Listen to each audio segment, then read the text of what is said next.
Don't know why it does that.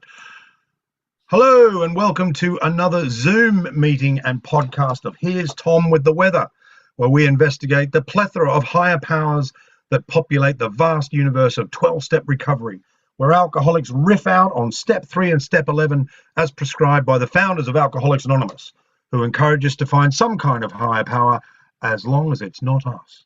We speak to people with all manner of higher powers, from those who are atheists, Sufis, agnostics, Christians, Jews, punks, Buddhists, followers of Islam, Hermetics, paganists, non-duality. We leave no stone unturned. It's our aim to promote understanding and open-mindedness so that alcoholics and addicts can find a higher power of their own to stay sober and carry the message. We promote tolerance and empathy for folks who might just have different spiritual practices than we do. It's all about live and let live. And please remember that this is not an AA meeting or an NA meeting. It's just some people's version of spirituality. Sometimes we talk to seekers, to gurus, and people not necessarily in recovery, but today we are. And today we're speaking to Jack Grisham. How you doing, Jack? Good. Thank you. Good. I'm good. Well. Great. So I've got a bit of a bio here, and strap yourself in for this one because this is a beauty. So Jack was born in July in 1961. He's the vocalist for the punk rock band T.S.O.L, which stands for True Sounds of Liberty, which emerged from the late 1970s Los Angeles hardcore punk rock scene. And this genre is being described in the following terms: punk hardcore, punk anarcho-punk, deathrock, and horror punk. We are definitely not talking about Abba. An agnostic libertarian, Grisham challenges some of the cult-like practices in today's groups and encourages you to think for yourself, live without fear, and tap the resource of power that resides within us all. Jack is an author, a frontman, an actor, and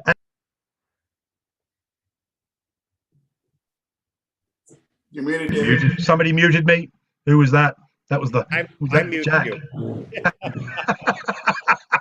Now that's punk. That's Anarchy. He's as a vocalist for T.S.O.L and the Joykiller, he's released close to 20 full-length records and toured all over the world. He's been blamed for enlightening and corrupting the moldable minds for our youth for years. He's also been credited for influencing many of the top bands of today. As an author, he's released 3 books, all to mostly favorable reviews.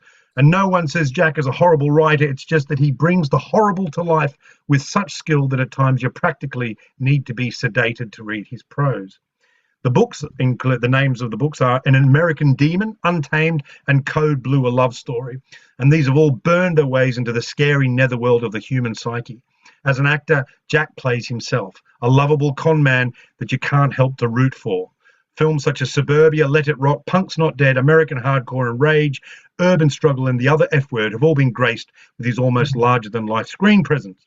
Jack has been clean and semi-serene since 1989, and he gives motivational talks all over the USA.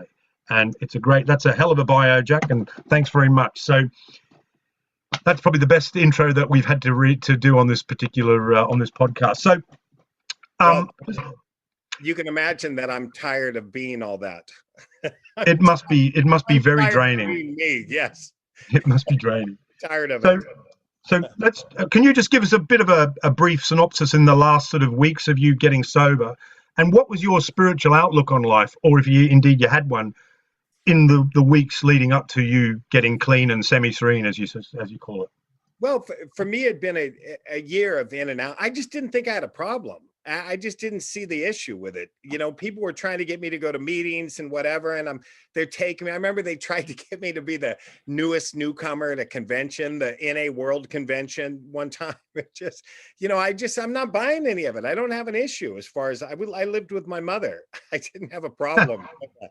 And just everything else that goes with it, the arrest and all that, just normal life. Nothing seemed out of the ordinary. It just seemed that that's the way it was. And it was interesting, this girl that I got married to, she was not of age, and we went to Mexico. We went to Mexico and got married. Why I had another girl, a pregnant girl, living at my house at the same time. I took the other one to Mexico and married her. she went into rehab, and I decided, okay, well, I'll do it for you. I'll go to meetings too. And I had restraining orders against me. I wasn't supposed to be going. I would sneak into the morning hospital meeting to see her. And on like the 13th day, she said, she goes, "You want me in here. You're having a blast. You're sleeping with all my friends. You're just," all that was true at the time, but I was not having a blast. It was bad news. 13 days sober is bad news. And I remember she ran out of the hospital, and I went to chase her, and I couldn't catch her. And I tried to start my car, and it wouldn't start. And I called the tow truck driver, and he said, "You're out of the 5-mile limit. I'm not going to do it." I said, "Then call the police, because one way or another, the car is getting towed. Either you tow it to my house, or I beat the hell out of you and they impound it." And so he towed it home for me. And when I got home, there was a warrant. Another warrant had shown up in the mail for a trespassing under the influence of methamphetamine charge, which I did not do. And for some reason, I stayed clean that day. The girl was gone, the car was destroyed, another warrant, and for some reason I ended up staying clean. And I did. And when I came in, yeah, I believed in God, because I never thought about God. You know what I mean? God's the neighbor down the street. I don't give a shit. I don't think about it. So that's basically how I ended up here, living at my mother's house, no car, totally destroyed my life. 26 years old, and I was tired. Well, about then I was 27 probably, but I was done. I was tired. If I got a flat in the car, I would just pull over and lay down. Yeah. It was too much. It was all too much. Okay. But I look good. Yeah, well, when I see these guys, sometimes they look at these old drunk pictures of themselves and they go, "Look how stupid I look." I see early drunk pictures of me. I go, "God damn it. God damn, I'm looking excellent in that." I could fit in a dress still. I was looking good at the time, what size was the dress? Small. Was it small? Nice. Yeah. It's not, and what size is it these days? Yeah, these days I'm probably, I think maybe last I checked, I was wearing a 23. So Whoa. That's great. I don't know what I'm pushing these days, but the legs are still good, at least. I still So I hear. I've been told that by people who've seen you. Yeah, fantastic. Good. So you were brought up in a particular religion? What was? No, nothing. We had nothing at my house. It was my father was a alcoholic. He had been to meetings. There was no a nighttime prayer when I was a kid. There was nothing, no religious discussion whatsoever in my house. And and the only thing I ever got it from, and not from my mom's mom and dad either, none from them, no church, nothing like that. But on my dad's side, his family were Baptist. They were Southern Baptists, and very strict, and real religious. And I was always being told, what a terrible person I was, an embarrassment to them. And but the funny thing is, I've always, ever since I've been a kid, I've always been attracted to these religions, but never really attended. So Okay. And a quick question: have you ever thrown a television out of a hotel room? Yes, I have. Yes. Oh wow. Yes, I have. Yes. I'm told that they don't break like they do on the television. It's very hard to break a television. Is that true?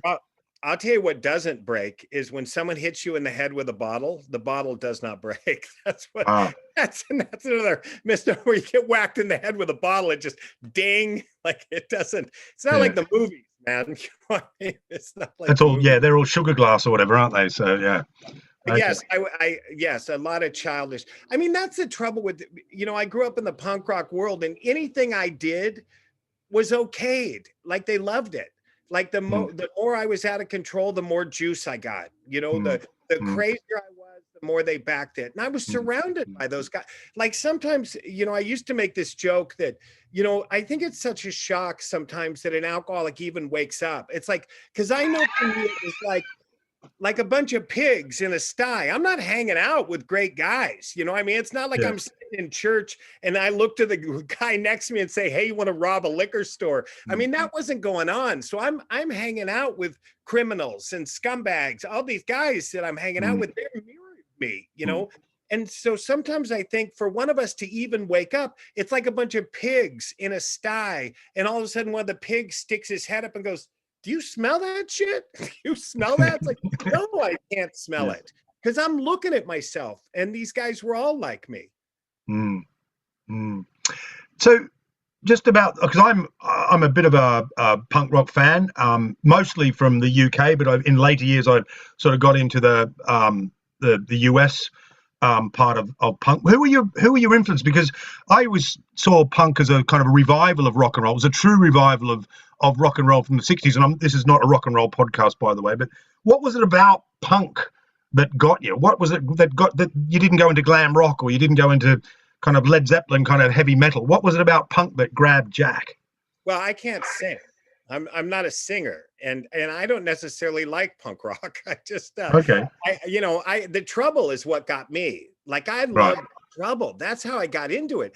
I've been getting kicked out of school since I was young, and the drugs and the alcohol and all that, and just the way I got into punk rock is a girl I met said, "Hey, I know these guys that are just like you. You should meet them." And I went and met this guy, and I ended up making a band with him. But for me, like, I've always liked soul music. That's what I've liked. The stylistics and the delphonics and I used to go on robberies, and these guys would get in the car with me, right? So they're all trying to be badasses. I mean, when guys like they all want to be like the badass, they would get in the car, like, want to be all punk, tough badasses. And I'd pop in the 8-track of Love Unlimited Orchestra. It's like, hey, look, man, you're great. Okay, we'll listen to the Damned on the way to the burglary, but on the way back, we're listening to Barbara Mason, because that's not great getaway music, though, is it? That you probably need something a little bit more up tempo, don't you? Yeah, well, when you're in it, you need the up tempo, but when you're out of it, Are You Ready by Barbara Mason is a great song to listen to when you're driving away successfully after burglaring a place. But I don't think we're going to talk about that. Well, I'm interested, though. What's the music? So what's your ideal track for a getaway from a crime? Oh, it'd be something nice. And maybe Superstar by Luther Vandross or something. Something nice. And I mean, you're done with it. You're away. It's time to sit back, relax. So suffice to say that, but you lived. It was the culture of punk, was it? That it was that sort of fed your madness. I'm an alcoholic. Yeah, I'm an alcoholic. That's what that is. I love alcoholics. I mean, we're fun as shit. I mean, the ones that I like are the crazy shit talking. I will slit my own throat before you get a chance to. Lovable.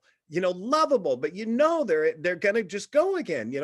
I patterned myself after my uncle. My uncle was like that. I went to a therapist one time that said I patterned myself as a child after this guy. He was, he'd never show up.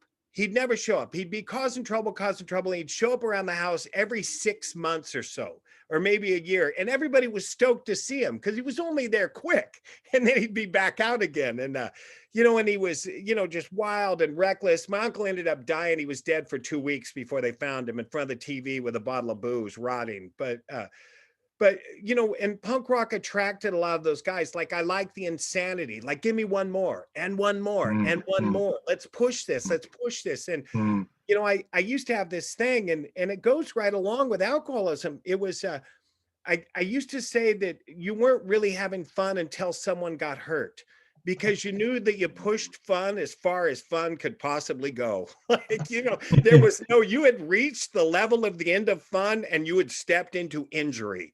It's like, hey, when somebody gets hurt, then I know I've had a great time, Yeah.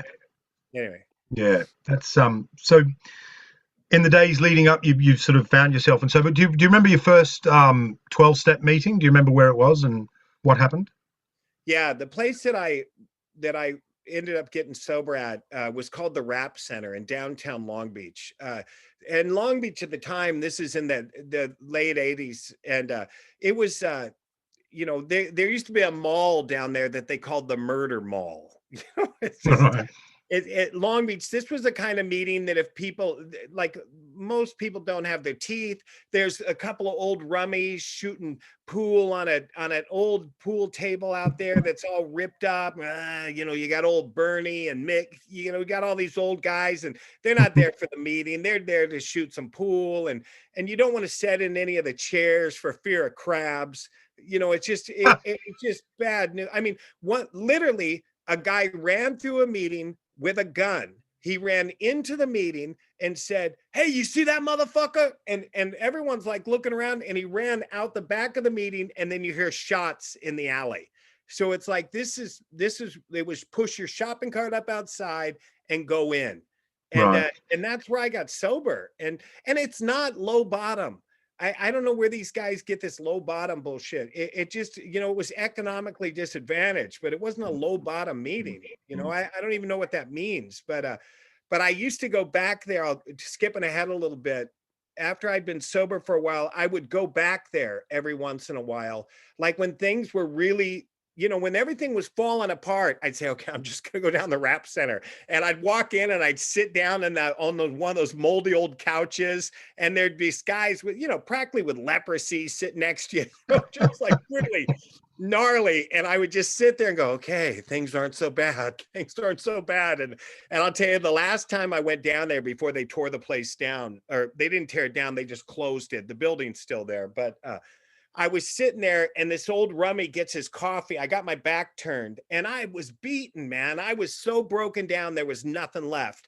And I'm sitting in this chair and this old rummy gets his coffee and he walks by and he's going like this, shaking. And he goes, whoa. And he just dumped it. Hot coffee all down my neck and down my back. And I didn't even move. I didn't even move. I was so beaten down. I just, yeah, go ahead, dude. I mean, get on. Everybody else is. Just get on. And I would go down there. And so that's the first meetings I went to. It was a bummer. Like, and ideal for somebody who was leaving the punk lifestyle, that hard rock kind of lifestyle is an ideal meeting for you to get sober, I guess. No, but I didn't see it like that. Like I No. always saw myself at a higher level than that. You know what I mean? Right. It's like when I wandered in there, I thought, this is the fucking end. This is the end. I'm done. You know, this is what my life has become. I'm down here with these fucking people sitting in this shithole, you know, and listening to these guys try to tell me how to run my life or whatever it was. I just thought, this is fucking the end, man. And I remember my friend Frank used to say, a great old dude who's sober forever. And he used to say, if you're brand new and happy to be here, then you are too sick to stay. And I get it, man, because I was not happy to be. I mean, I always tease people. I'll say, look, you know, all your accomplishments, that laundry list of shit you read off before this meeting started that I've been up to, you know, all these accomplishments, school, job, blah, blah, blah, ended you up in a meeting. Ended you up right there. And I remember this guy one day was sitting next to me, right? He's sitting next to me and I can feel, you know, when someone's distressed next to you and you can kind of feel their distress. I can feel this guy's distress. And I got the scent of burning, almost like an acrid metal smell, like they're cooking metal in the microwave or something. You know what I mean? Like this guy's frying. And I look over at him and he looks at me with this total just defeated look. And he goes, but Jack, I have a PhD. And I go, yeah. And you're sitting next to a guy who's got crap in his pants. What now, doctor? Yeah. You know, it's like, this is the end, man. It's the end. So let's progress the story there. So you started going to meetings and you kept on going back to this particular meeting. There was something there. So when the steps started coming in, what was your first take on a higher power, as it were?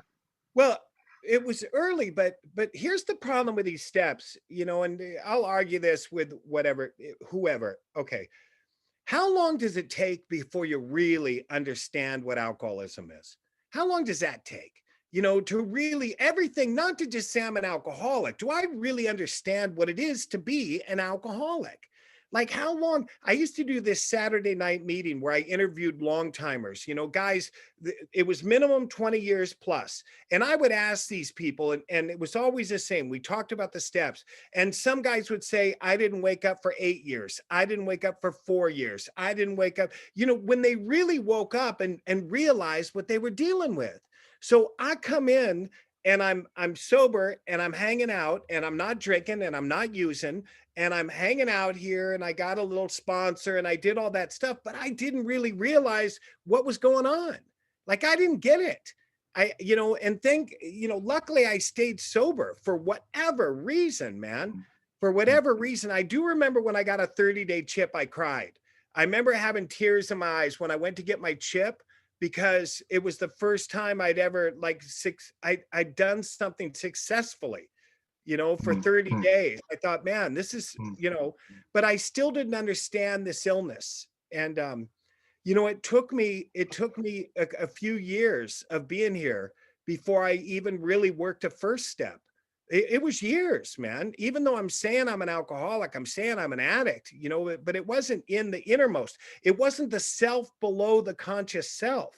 When they talk about this innermost self, well, where is that? It's this self below this self, and it was years before that hit me. And the way it hit me was watching you.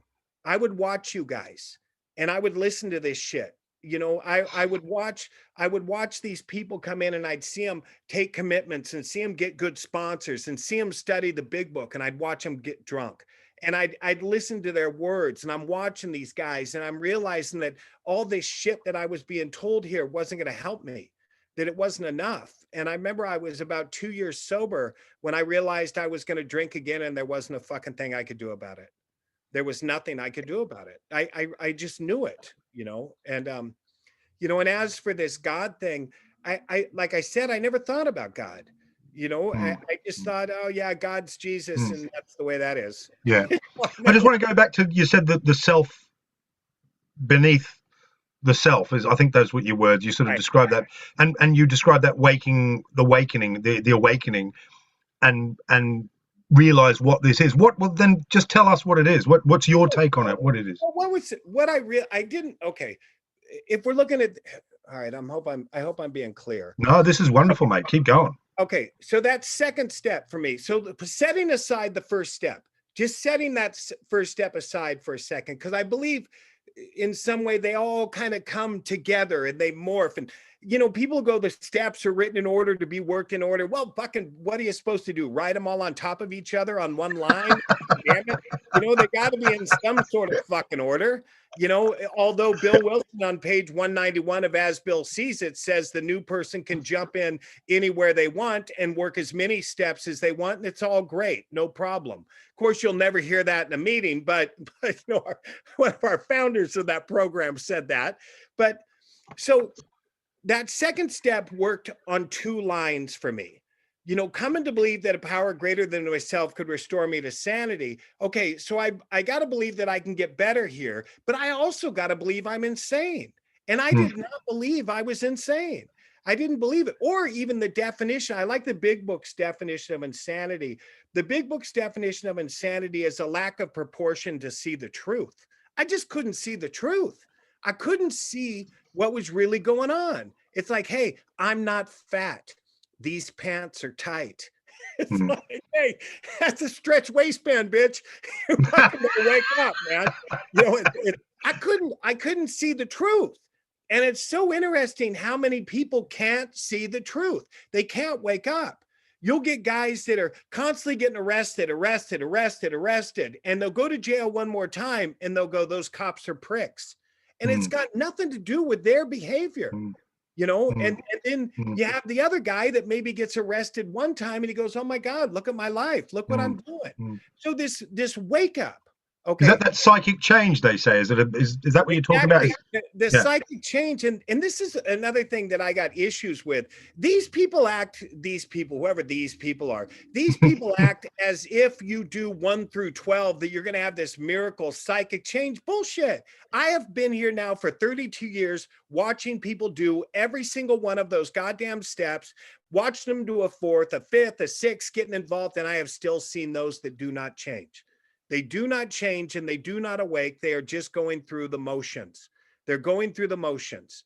I was working on this book at one time about relapse, and I went around interviewing people that had relapsed of all stages of relapse, from guys that are in and out continually to 1 year, 5 years, to 15, 20 years. And I'd gone through because I was trying to find the common ground. And you'll hear these guys go, well, he didn't work a 4-step. Bullshit. I know guys that have never worked a goddamn 4-step and they're sober.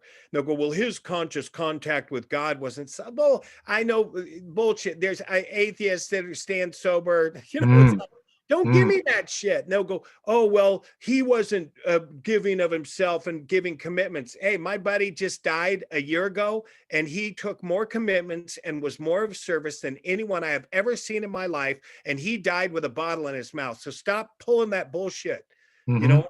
And so when do we wake up? Some of us wake up before we've never even walked into the program. Some of us, our spiritual awakening is what sends us to these programs, you know, to say, wow, I don't got it. I'm awake. I'm a piece of shit. I'm screwing my kids up. I'm a drunk. Look at me. Wow. You just woke up, guy. You just woke up, you know, before he's ever done one step. And somebody can do all those steps and still not wake up, still not see themselves. So getting back to that second step, what was happening was, as I was watching these guys, these men, women, I'm just saying guys, whatever, just go with the guys. So I'm watching these people get healed. Like they're getting healed, man. I'm like, oh my, like I'm watching them come in and they're lepers. They're like pariahs walking in off the street, just dead of eye, gray of hair, face, you know, just walking in and I see them. And next thing I know, I see the lights come on. And I see them get cleaned up and be of service and help people and live these lives. I think, oh my God, there's something here working. But on the other side, I started seeing that arrow going towards recovery and the arrow going against recovery. And I started watching people dying. And I started watching people who spoke like I spoke, acted like I acted, my words coming out of their mouth. And I watched them relapse and I watched them dying. And I realized, man, I got a real problem here. I got a real problem here. And so I came to believe that I was insane and came to believe that I could be sane along the same path. Okay. That's amazing. So what's the difference between the people that stay? Because I've seen that happen, you know, in the era of Zoom and lockdown. I've met people who've been sober for 30 plus years, and I can't quite comprehend that when they come back, how crazy they are, or how insane they are compared to how were they sane before they took it? Were they insane before they went back out? Well, yeah. And let me tell you this. I think this pandemic has been the best thing that could ever happen to 12-step groups. The best fucking thing that could ever happen, because so many of these people, you know, they get these new guys and they talk about that we're supposed to put this dependence on a higher power, this dependence here. Yeah, that's great. That's great. Good. You're jerking us off with all that. Our dependence is supposed to be here. That's wonderful. And yet you want me calling you every day. You want me showing up at the meeting every day. You want me doing this commitment, blah, blah, blah. So my dependence, or the new people's dependence, isn't on God or higher power, whatever you want to call it. The new people's dependence is on their sponsor. It's like I'm working on a book right now, and it's called Strong Sponsor, Weak God, and it's about that. So when all this fell apart, when they couldn't go to meetings every day and they couldn't get their commitments and they couldn't do all this stuff, where was their God now? Where was their God now? And I saw so many of these people crumble because they couldn't do the bullshit that they had basically were using as a higher power. You know, they weren't taught to reach inside. They weren't taught to live it in here, whatever that is. You know, I mean, the big book, you know, if you're looking at the big books, there's big book guys on here, you know, the power's within, not without. These guys tapped an unsuspected inner resource. So, some of us supposedly tapped unsuspected inner resource. Others of us tapped some fucking outer resource that the minute there was a pandemic, that was gone. That outer resource just got shut off and they were in trouble. Sure. So you mean you talk about the connectivity, the physical meetings, and that was cut off and they had to deal, then they were left with what they'd accumulated in those years of sobriety. That's right, by themselves. And, you know, the one thing I was pretty lucky for is, so I've been traveling the majority of my sobriety and traveling with people that aren't sober or don't care about being sober. And it, you know, and this was pre-cell phone or pre any of that, you know, and I'm in countries and they don't speak English and I don't know where the hell I'm going. I don't know what's going on. You try to find international meetings. They're better now, but back then they weren't so, it wasn't so good. You know, the meetings had been moved. You can't get a hold of anybody. There's no internet, you know, it's like shit, man. And so I was basically forced to be alone. You know, it's like, hey, you're all alone, guy. You're around drugs and alcohol every night. You're riding in a van with people that are on drugs every night with you. And so where's your power now? Where's your power now, tough guy? Where are your rooms? Where are your recovery rooms? Where's your sponsor now? Where is this? You know, and I was forced early on to reach inside. And what did you grasp? Do I seem like an angry man? No, no, you're very, no, I think there's a difference between, I'm thinking, oh man, you seem that's like a real passion, that's passion, mate. That's passion to stay sober. That's what I appreciate. That's passion. Yeah. Mate, so what did you, when you reached inside, what did you grasp? Are you talking about God here? Well, call it what you will. You call it whatever you will. I mean, whatever it was. You know, I remember, okay, so I couldn't find alcoholics. So I would go and I would wander around. I would wander around and maybe try to talk to somebody about their beliefs, just to talk to them. Just, hey, look, we're on the same path. Now, you're not an alcoholic. I'm an alcoholic. That shit doesn't matter. You're this, I'm that. That shit doesn't matter. I just want to talk to you about what you're looking for. Let's just sit and talk about that. And I would find people, I would go to churches, I would go to I'd go wherever I could and just talk to people. I'll tell you, you know what, one of the best meetings I ever had, I was in this town, Wiesbaden in Germany. And my meeting was, I walked down to the train station, and on the train station, they had a memorial there for the members of the town that had been shipped off to camps in the 40s. And I sat there in the memorial early morning, and I listened to the bells ringing in the town. And my meeting was about tolerance and love and acceptance. And it was all by myself. There was no one else there. It was just me. And that was the topic of the meeting of that day, was tolerance, love, and acceptance. And to sit there and to meditate on those things, you know, and that's how I filled myself for that day, is that morning alone, you know. And, you know, you have to be able to do this alone. Yeah, you have to. Because if How not, did you, you're in trouble. how did you break open that heart? You've come from this kind of lifestyle which is chaotic, to say the very least. You've come into the fellowship, and how did that happen for what was the stake that opened your heart to that feeling? Was it by watching other people, or did something happen to you? No, it was little by little stuff. My kids have had a big influence on me, man. You know, nothing says scumbag worse than a drunk, disappearing dad. You know what I mean? Like, just looking in the mirror and just, you know, just you're trash. You know, it was my kids, basically, my eldest daughter especially, she killed me. I mean, with the guilt that I had of her. You know, in the first book I wrote, An American Demon, I used to rob houses. I would do a lot of burglaries and stuff when I was a kid. And so in the book, American Demon, there's a chapter where I break into this house and the ghost of this little girl is in there looking at me. And she's there when I rob the house. And then she follows me down to the beach, and I drink to get her to disappear. And basically that symbolized me writing about burglaries and being violent and being crazy, and knowing my daughters were going to see it, and knowing my daughters saw me as I was, and how, you know, how I had to drink to get away from that guilt, man. Like, drink to make it stop.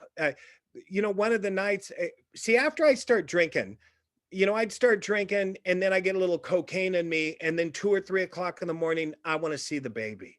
I want to see the baby. Then I start having that guilt. And then I'm going over there and I'm pounding on their door and I'm waking up that house, and they're living in some shithole because I'm not paying child support. And you know, and I remember one night I grabbed my daughter out of her crib and her mom's going, stop it, stop it. And it's like 2 or 3 o'clock in the morning. And I grabbed that little baby out of her crib, and she's trying to pull the baby out of my hands. And I fell against the wall, and I fell down, and she took the baby from me. And then when I kind of came to a little bit, she was standing over me crying, and I had blood coming, just going down from my nose, down my face, just bleeding. And, you know, and so you get sober and you start having to look at those things. I have to look at I used to tell my daughter when I was sober, I'd say, don't call me dad. I didn't know how to be a dad. I didn't, so it was a long process of fucking growing up and starting to become softer, you know, starting to let go of that scary, tough guy image thing, you know. I remember the first time I cried in the meeting. So I have no feelings, right? Like had no feelings whatsoever. And there was this guy in our meeting, and he was this big, scary looking dude, Eric, right? Just frightening, right? And Eric cried all the time. He was such a crybaby. And so when I'd be sitting next to new guys that I knew were brand new, I go, I bet you $1 this bitch cries. I bet you and you know, we're sitting there, well, I'll bet you $1, you know, and the meeting start, and Eric would share. And I mean, seriously, he looked like out of a monster movie. You know, I mean, if you're making an American gangster movie, there's your guy, right? And he'd just start breaking open his feelings. I just fucking laugh and laugh, and I get my $1 right. Well, one day I'm in a meeting, and there was nothing going on. There was nothing. I wasn't stressed. There was nothing going on. I sit down in the meeting, and the guy goes, hey, Jack, you want to share? I go, and I just started bawling. I couldn't even say my name. I couldn't even say Jack Grisham, alcoholic. I just started crying, and I must have cried for 2 minutes, man. And I couldn't stop. It was, you know, snot down my nose, and I'm choking, and I can't, I mean, cause it's years of held in emotion, you know, that had to come out. And, you know, and it started coming out. And little by little just started getting softer and gentler and more open and, you know, more forgiving and, you know, all the attributes of God. Yep, I get it. So just to let everyone know, if you've got a question for Jack, put it in chat, send it to myself or Michael Stacey, and we'll relay it to him. I'm going to ask our co-host Joe C to have a word in a minute. He's got a question for you, but I want to ask one more question. And just to let everyone know that we're on Facebook, we have a Facebook page where you can stay in touch with everything that's coming up. We've got a whole lot of big guests coming up over the next couple of months. Also, we have a PayPal account. We want to keep, this is a free Zoom meeting and a free podcast, but we just need a bit of dough to keep the Zoom account going. So if you want to send me a couple of million, you're more than welcome to send it to my PayPal account, which is gillwriter@hotmail.co.uk, which is going to be there. And as I say, this will be available on YouTube and iTunes and Spotify. So let's get down to it then, Jack. And I love what you've just said there, because I can relate to that. I can relate to that a lot. What's God then? You're described as being agnostic punk, and that's what it was sold to me when we were talking about getting you on here. It was said agnostic punk.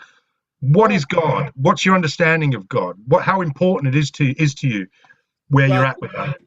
It was funny because I was in a meeting today and they were talking about prayer, and you know, I just, and it's funny, on my Zoom thing, it's a picture of Jesus with a telephone. It's kind of a joke. You know, these people got to lighten the fuck up a little bit. You know what I'm saying? It's like, come on, man. But you know, they're talking about prayer. Prayer for what?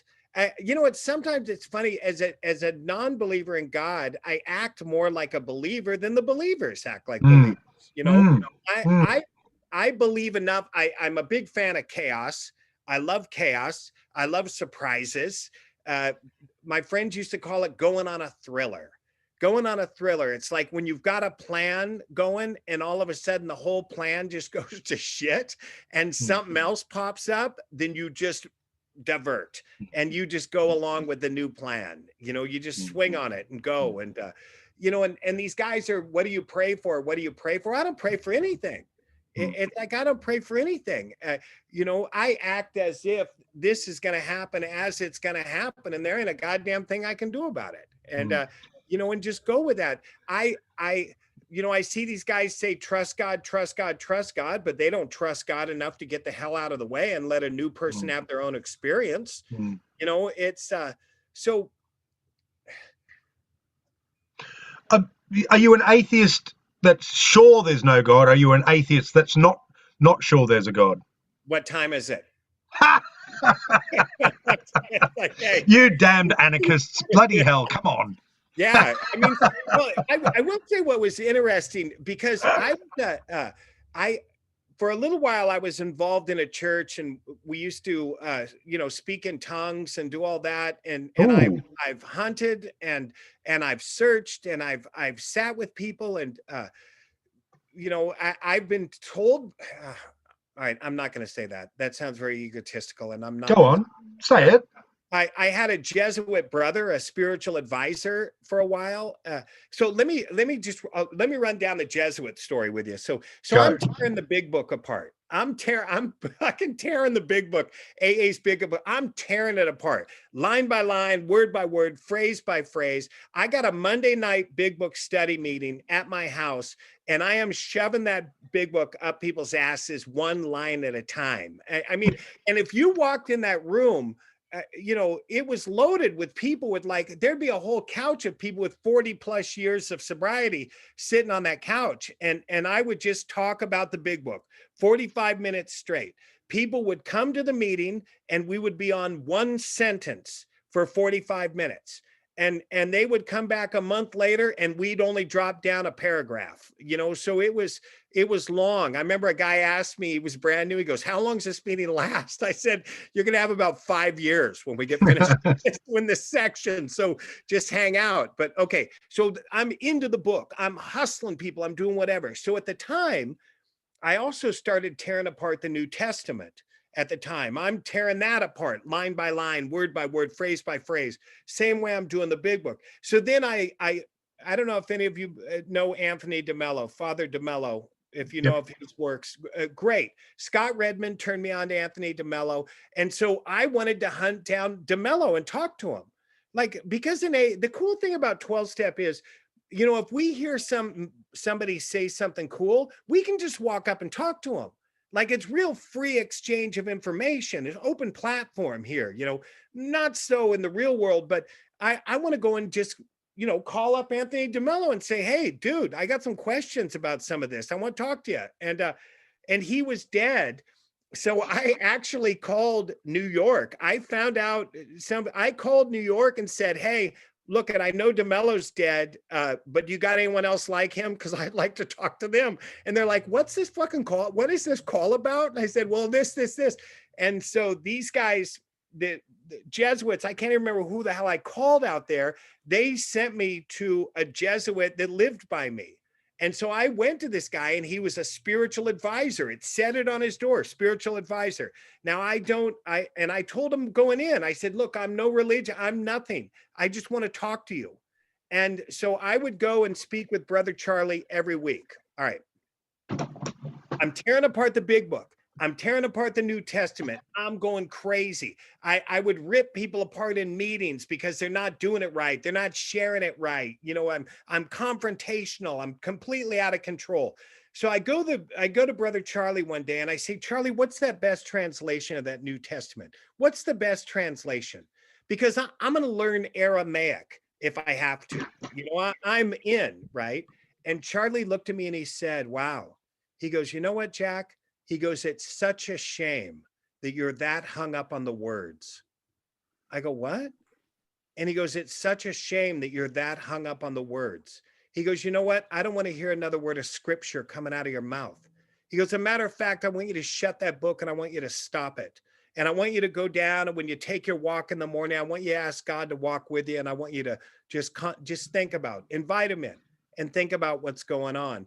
And in that walk, I realized a couple interesting things. One of the things I realized by tearing the big book apart, line by line, word by word, phrase by phrase, I was trying to control the program of Alcoholics Anonymous, because I could tell you guys exactly this line, this page, this word, black print, only the black print, blah, blah, blah, blah, blah. And then what I also realized at the same time, by tearing apart the New Testament, only the words in red, that I was also trying to control God at that time. Mm-hmm. And, you know, if I could pin God down to a word, a line, or a phrase, then I controlled God. And it was not a very pleasant realization, I'll tell you. And the cool thing was, when I picked up the big book, it was almost like, you know, if you know your Christian mythology, it was almost like the Tower of Babel or whatever. It was Sure. when I had picked up the big book, it was as if I had never seen it before. It was as if the words had all fallen apart. Like there was nothing that I could grasp in there. It was all brand new territory.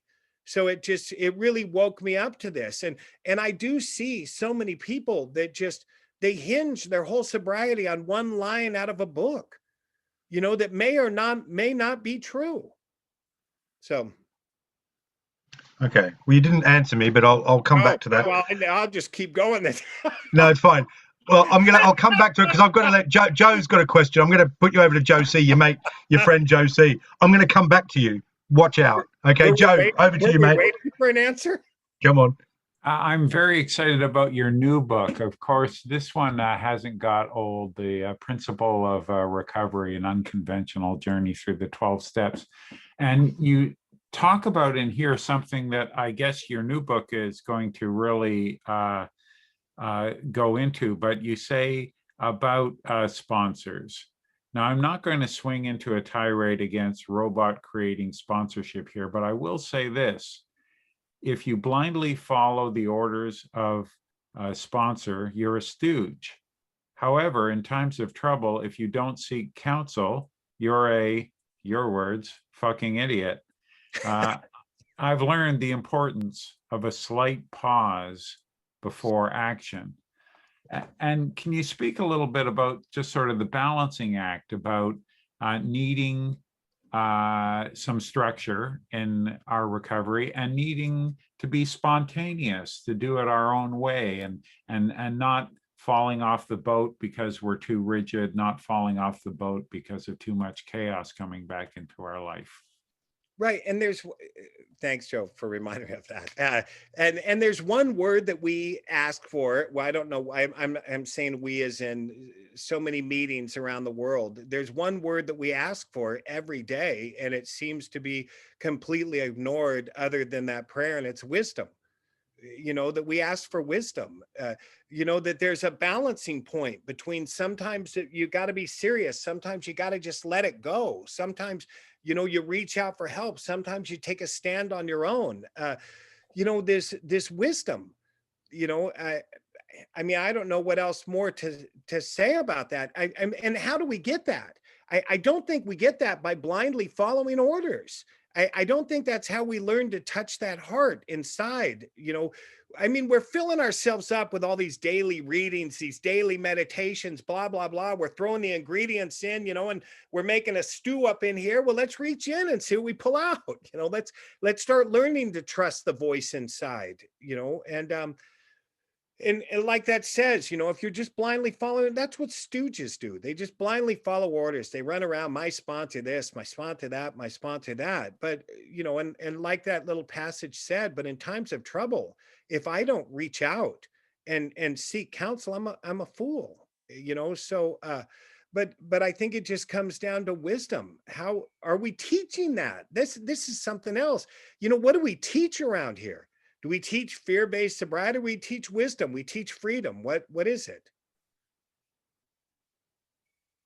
You're looking at me like I did not answer that question. God damn it, Joe.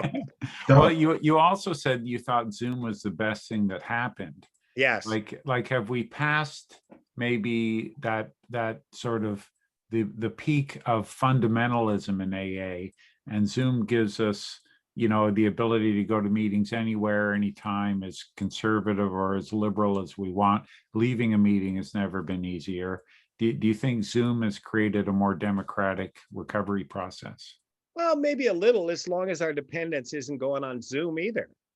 You know, is this our God?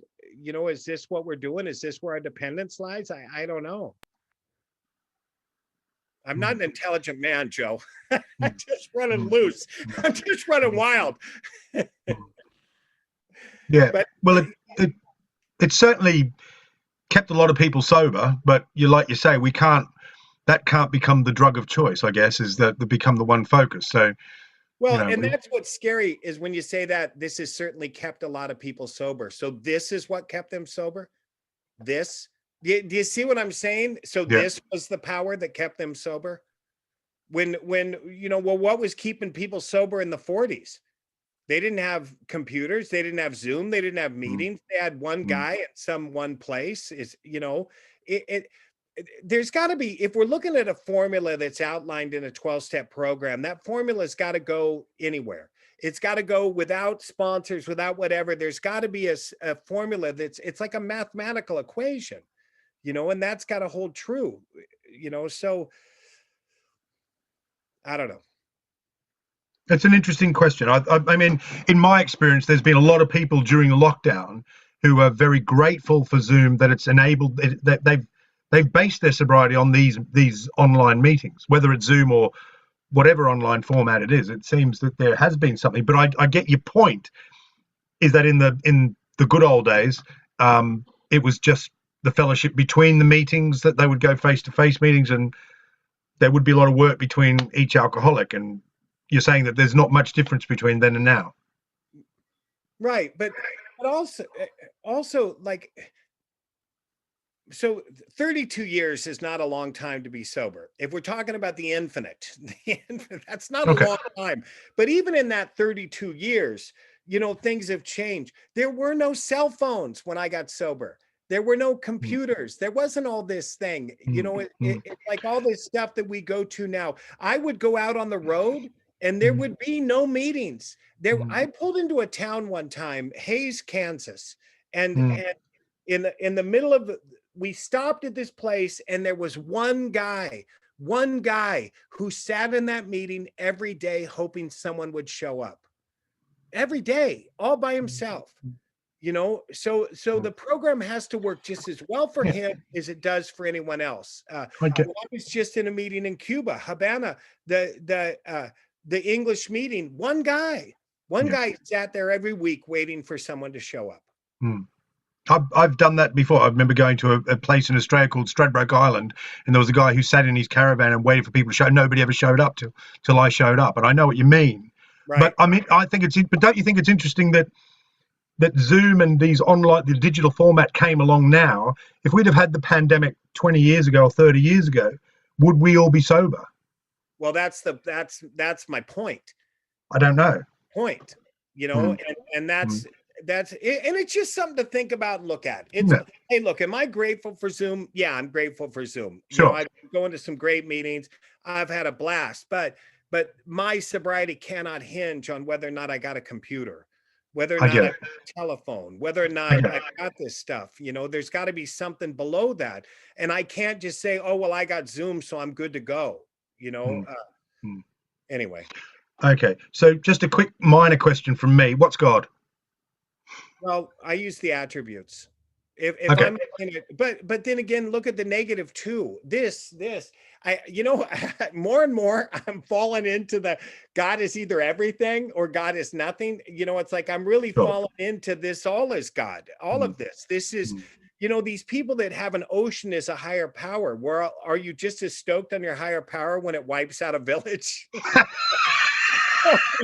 You're still good. The God tsunami, right? Okay. Yeah. Anyway. Yeah, but it's interesting that you would use seekers to help you if you didn't have a meeting. You'd go and find spiritual seekers to help you, or you'd talk about the spiritual side of things. And I found that's really quite interesting. I can relate to that. Well, it's hard. I mean, go talk to somebody else about what we talk about. I mean, I noticed so far that sometimes I used to go up to guys and I'd see them like reading a Bible when I was like into that, and I'd walk up and go, hey, we got the same dad. And they would basically shut the book and try to act like they're doing something else. It's like, they didn't want to talk to me, man. And then I would give them shit because they'd always go to this, save your soul crap. It's like, and I'd always say, hey, come on, bitch, give me something better. Wait, don't you got a better line in there? Give me something else. Give me something stronger. What else you got? Because it was not my favorite line.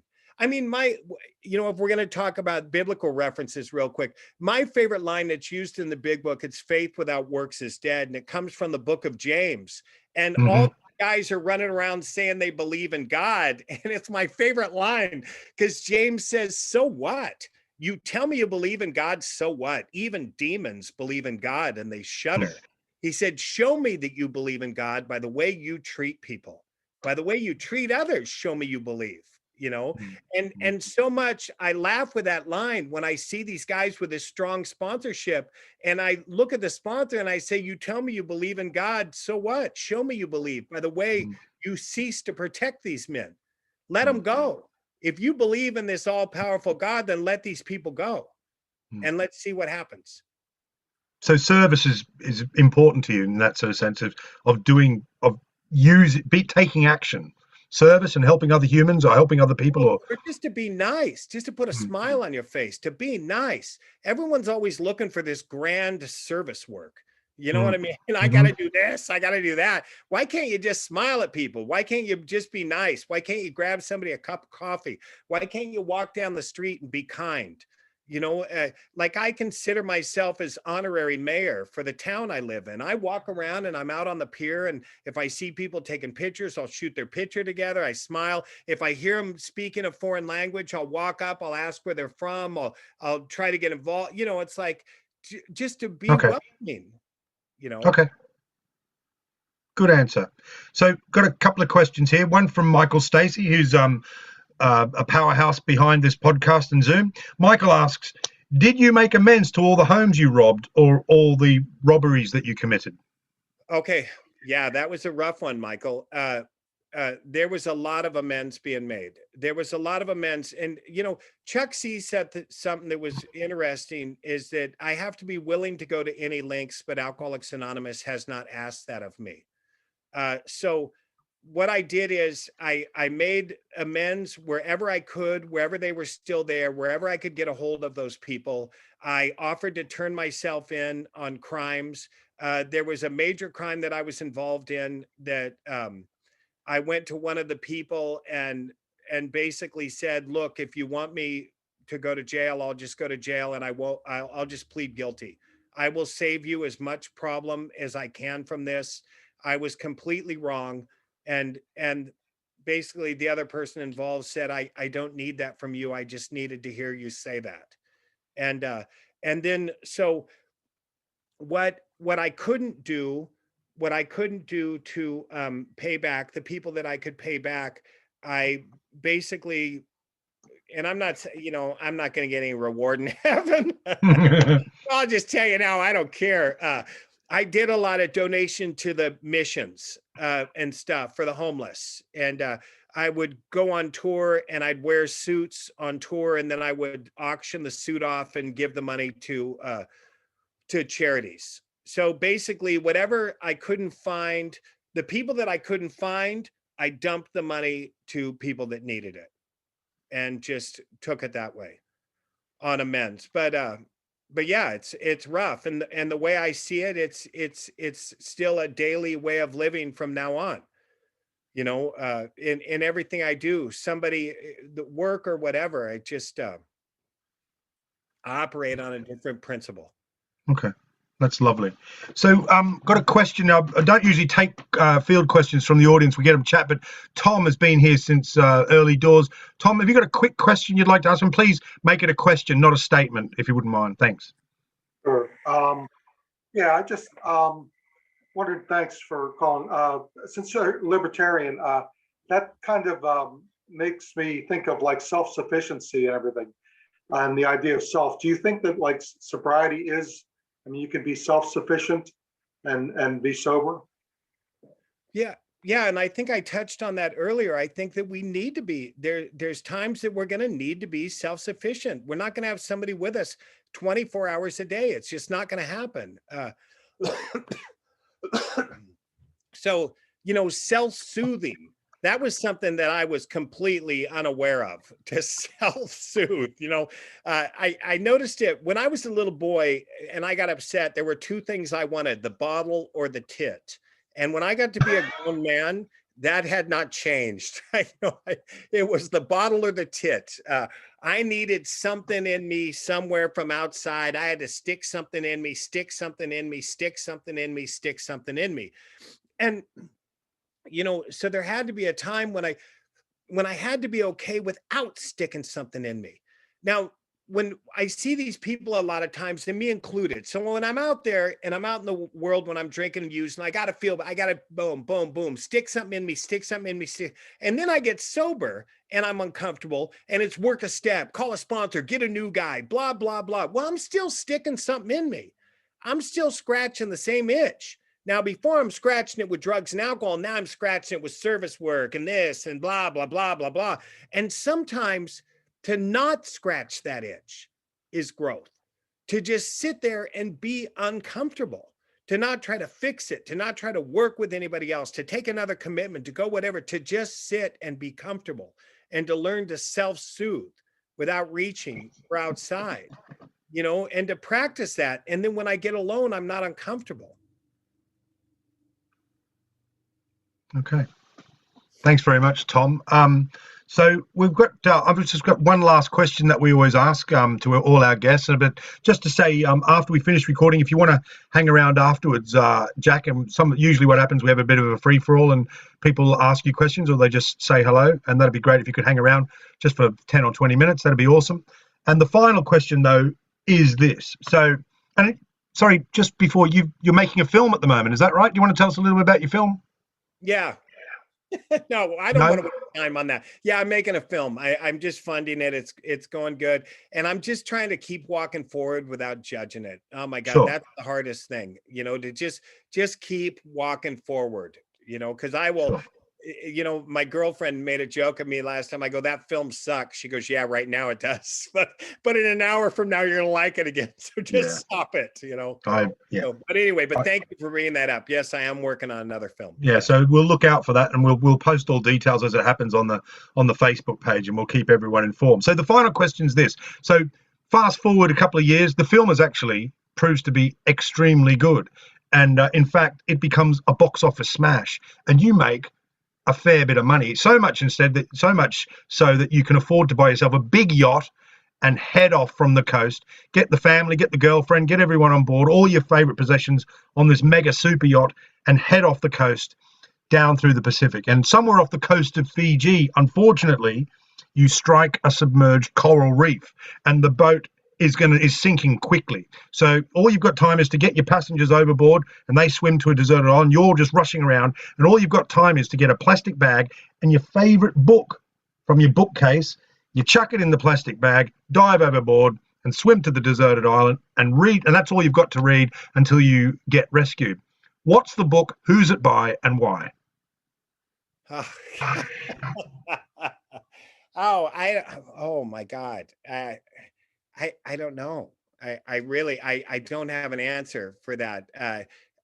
I'm trying to think. Maybe Carver. Maybe it's something by Carver. This is one of our favorite parts of the meeting because book sales suddenly go through the roof when people hear this. So it's a good one. This may be a shock for you. Probably the Bible. Oh. I would probably grab the Bible and take that because it's the most densest, craziest piece of literature that I know. And if I'm on that island for another 10 or 20 years, I better have some long reading material. And if things do get bad, I can always burn it. Yeah. No offense. That's all right. Is there another book? You said Carver. Is there a book by Carver? No, I like Carver. I like Raymond Carver. Henry Kuttner. I'm like a science fiction guy. I like a lot of early science fiction, Ellison and Kuttner and all that. But I haven't. I've been writing lately. I just finished another novel. I finished this novel called The Pulse of the World, and so I don't read when I'm writing. It's the same way I don't listen to music when I'm writing music and I don't watch films when I'm working on films. I try to keep a clear slate. So that's why when you asked me about a book, I was just blank. So, okay, well, science fiction. So you dig your science fiction. Is there any particular science fiction book that you would say that's my favorite book? It's funny because I'm sitting there looking at a bookcase full of them right over there. Yeah, I like, and for me, I like short stories. I'm a fan of short stories. You know, it's like, I love them. You just in and out real quick, and I love them. So, you know, it would probably be a collection. Greatest science fiction of the 60s, probably. Fantastic. Well, listen, thank you very much. We're going to put all details. So don't forget, we'll put the details of all of Jack's books in there. I'm assuming they're available on Amazon and all those other good distributors. Yeah. So we'll put details in there. And I say Joe's going to hold it up again. Joe, will you hold the book up again? Look at that. Wow, what a nice cover. Yeah, that's me in a straitjacket on the cover. Yeah. Nice. So so just thank you again, Jack. Thanks very much for coming along. This has been one of our more entertaining episodes of the podcast, and we will be back next Friday at exactly the same time with another guest. And you're always welcome to come back, Jack, and help us out. So thank you very much, everyone. I'm ending recording now. See you next week.